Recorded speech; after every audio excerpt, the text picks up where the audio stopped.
Hoje, vamos embarcar numa jornada fascinante pelos caminhos da Galileia para testemunhar os milagres que revelaram quem Jesus realmente era. Depois de ser batizado por João Batista no Rio Jordão e passar 40 dias no deserto, Jesus iniciou seu ministério público. E ele não começou de forma tímida. O seu primeiro milagre, registrado no Evangelho de João, aconteceu num lugar de celebração, uma festa de casamento em Caná da Galileia. Imaginem a cena.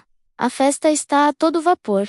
A alegria contagiante, mas do repente, surge um problema que poderia acabar com a celebração. O vinho acabou! Para a cultura da época, isso era uma grande vergonha para os anfitriões. Maria, a mãe de Jesus, percebendo a situação, vai até ele e simplesmente diz: "Eles não têm mais vinho." Jesus responde de uma forma que parece um pouco misteriosa, mas Maria confia nele.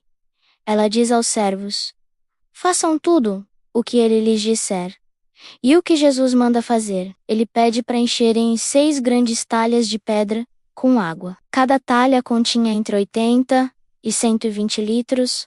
Os servos obedecem. Em seguida, Jesus diz: "Agora, levem um pouco ao encarregado da festa." Quando o encarregado prova a água, que agora era vinho, ele fica maravilhado. Ele não sabia de onde tinha vindo, mas a qualidade era excepcional. Ele até brinca com o noivo, dizendo: "Todo mundo serve primeiro o melhor vinho e, quando os convidados já beberam bastante, serve o inferior. Mas você guardou o melhor até agora."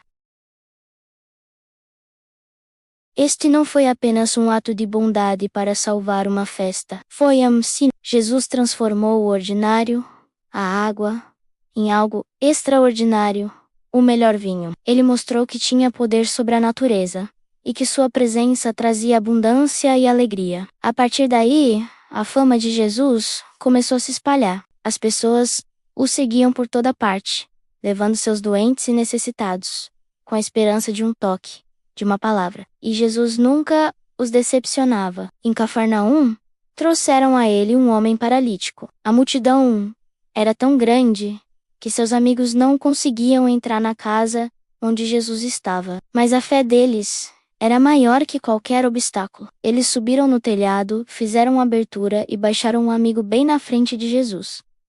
Ao ver a fé daqueles homens, Jesus faz algo inesperado. Primeiro, ele diz ao paralítico: "Filho, os seus pecados estão perdoados." Isso chocou os líderes religiosos presentes. Quem ele pensa que é? Só Deus pode perdoar pecados. Os pensariam. Sabendo o que eles estavam pensando, Jesus os desafia. O que é mais fácil dizer? Seus pecados estão perdoados, ou levante-se, pegue a sua maca e ande. E para provar que ele tinha autoridade para perdoar pecados, Jesus se vira para o homem e ordena: "Eu lhe digo, levante-se, pegue a sua maca e vá para casa." Imediatamente, o homem se levantou, pegou sua maca e saiu andando na frente de todos, que ficaram maravilhados e glorificaram a Deus. Jesus não curou apenas o corpo, ele curou a alma, mostrando que seu poder ia muito além do físico. Os milagres de Jesus não eram apenas demonstrações de poder, eram lições de compaixão. Uma vez, um leproso se aproximou a Josué e implorou: "Se quiseres, podes purificar-me." Naquela época, os leprosos eram marginalizados, considerados impuros e forçados a viver longe da sociedade. Tocar em um leproso era se tornar impuro também. Mas o que Jesus faz? Movido por uma profunda compaixão, ele estende a mão, toca no homem e diz: "Quero, seja purificado." No mesmo instante, a lepra desapareceu. Jesus não apenas curou a doença, ele restaurou a dignidade daquele homem, mostrando que ninguém está fora do alcance do amor de Deus. E o que dizer do poder de Jesus sobre as forças da natureza? Certa noite, ele estava com seus discípulos num barco, atravessando o mar da Galileia.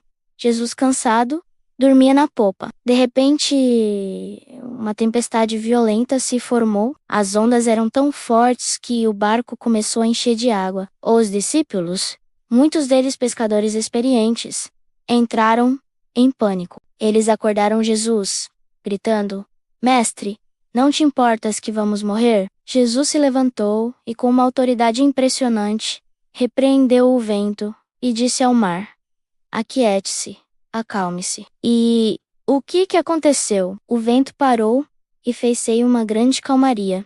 Os discípulos ficaram aterrorizados e maravilhados. Eles se perguntavam: quem é este homem que até o vento e o mar lhe obedecem? Naquele momento, eles perceberam que não estavam seguindo apenas um grande mestre ou profeta. Estavam na presença de alguém com poder divino, o Criador do universo. Talvez um dos milagres mais conhecidos seja a multiplicação dos pães e peixes. Jesus havia pregado para uma multidão de mais de 5.000 homens, sem contar mulheres e crianças, num lugar deserto. Ao final do dia, os discípulos sugeriram que ele mandasse o povo embora para comprar comida. Mas Jesus disse: deem-lhes vocês mesmos de comer. Eles só tinham 5 pães e 2 peixes.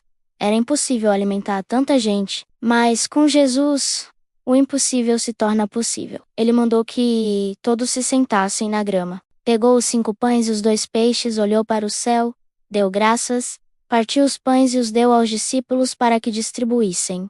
E o milagre aconteceu. Todos comeram e ficaram satisfeitos. E o mais incrível? Depois que todos comeram, os discípulos recolheram 12 cestos cheios de pedaços que sobraram. Jesus mostrou, mais uma vez, que ele é a fonte de toda a provisão. Onde há escassez, ele traz abundância. Onde há fome, ele traz satisfação. E Jesus demonstrou seu poder até mesmo sobre a morte. Havia um homem chamado Jairo, um líder da sinagoga, cuja filha de 12 anos estava morrendo. Ele se jogou aos pés de Jesus, implorando para que fosse curá-la. Enquanto estavam a caminho, chegou a notícia terrível: sua filha morreu. Não incomode mais o mestre. Imaginem o desespero daquele pai. Mas Jesus o tranquilizou: não tenha medo, apenas creia. Ao chegar na casa, havia um grande alvoroço, com pessoas chorando e lamentando. Jesus disse: por que todo este alvoroço e choro? A criança não está morta, mas dorme. Eles riram dele. Mas Jesus entrou no quarto onde a menina estava pega pela mão e disse em aramaico: Talita cumi, que significa menina, eu lhe digo, levante-se. E a menina, que estava morta, levantou-se e começou a andar. Jesus não só devolveu a vida àquela menina, mas também a esperança àquela família, provando que nem mesmo a morte tem a palavra final diante dele. Outro momento de poder sobre a morte foi a ressurreição de Lázaro. Lázaro era um amigo querido de Jesus, irmão de Marta e Maria.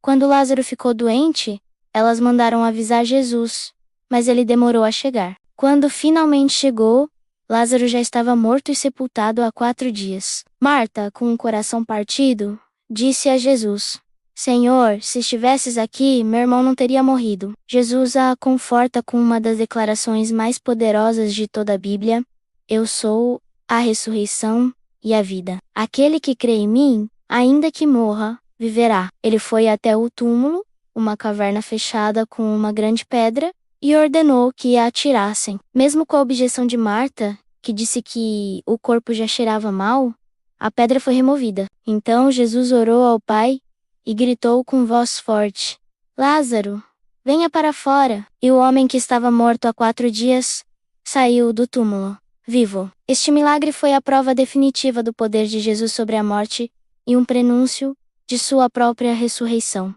Cada milagre de Jesus era mais do que um espetáculo. Era uma janela para o coração de Deus. Ao curar os doentes, ele mostrou compaixão.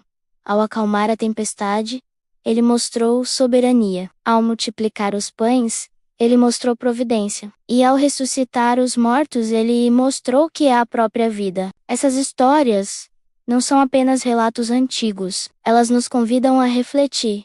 Se Jesus pôde transformar água em vinho, acalmar tempestades e trazer vida onde havia morte, o que ele pode fazer em nossas vidas hoje? As tempestades da vida podem parecer avassaladoras. Os recursos podem parecer escassos e algumas situações podem parecer sem esperança. Mas a mensagem dos milagres é clara: com Jesus, sempre a esperança. A jornada de Jesus estava longe de terminar. Esses milagres prepararam o caminho para o maior evento da história, que vamos explorar em nossos próximos vídeos. Por isso, não se esqueça de se inscrever no canal e ativar o sininho para não perder nada. Obrigado por nos acompanhar nesta viagem incrível. Deixe seu comentário sobre qual desses milagres mais te impressiona. 8. A Proxima.